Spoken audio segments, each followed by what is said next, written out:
Our project is based around the barriers of sustaining breastfeeding amongst mainland Chinese immigrant mothers in New South Wales. Our aim is to engage them to increase their breastfeeding rate. Our target population is the Chinese immigrant mothers who were born in mainland China and has moved here to New South Wales. When compared to those from Hong Kong or Taiwan, they're more likely to experience difficulties in accessing health services. And when compared to the general Australian population, they are less likely to be able to follow the Australian infant feeding guidelines. Mothers have lower breastfeeding intention, and after giving birth, they have lower initiation breastfeeding rate. The guidelines suggest that they should exclusively breastfeed up to 6 months, but Chinese immigrant mothers are likely to include solid food and baby formula from 4 to 6 months. There are three main determinants which illustrate why mothers favour formula feeding over breastfeeding. There are several aspects related to socio-cultural factors. Crying or agitation from the baby was interpreted as a sign of hunger. If this occurred immediately after the baby gets breastfed, this was a sign that the mother's breast milk was insufficient. And this, coupled with the belief that larger babies are seen as healthier, means that mothers tended to use formula feeding as an added source of food for the baby. Formula feeding was seen as a good alternative to breastfeeding should there be any issues with the mother's milk supply, or should the mother wish to stop breastfeeding. These views are often reinforced by grandparents, who usually stay temporarily at the mother's place to take care of the baby and the mother while she recovers from childbirth. Due to cultural norms, acceptance of elders' advice is seen as respectful.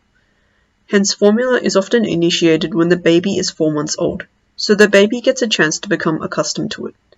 Again, this is despite the fact that exclusive breastfeeding is encouraged up until 6 months old.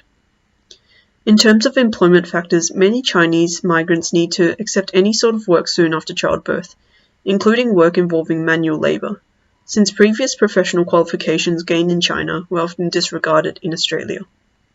Due to economic factors, many needed to work soon after childbirth to survive. Breastfeeding in many of these workplaces was seen as impractical, hence a reliance on formula. In terms of use and access to healthcare services, migrant mothers were unsure of how to obtain help due to language barriers. This led to a lack of awareness about the recommendations for breastfeeding. There are some cultural-specific resources for Chinese immigrants, but not all services are accessible because of the language barriers. So they don't have the equal right to gain knowledge or seek proper help. Most of them are from low socioeconomic background who have financial concerns. Current parental leave pay lasts for 4 months, and the family tax benefit can only cover limited expenses, so most mothers have to return to work soon after.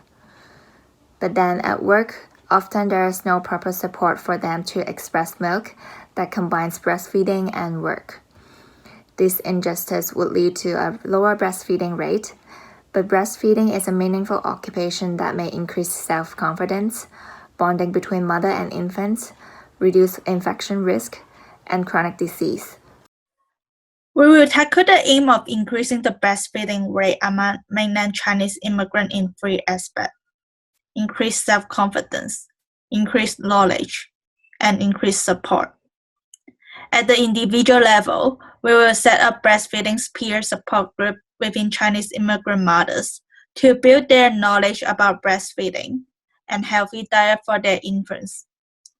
Self-help groups to establish relationship among mothers, so they can share their experience and concern over breastfeeding.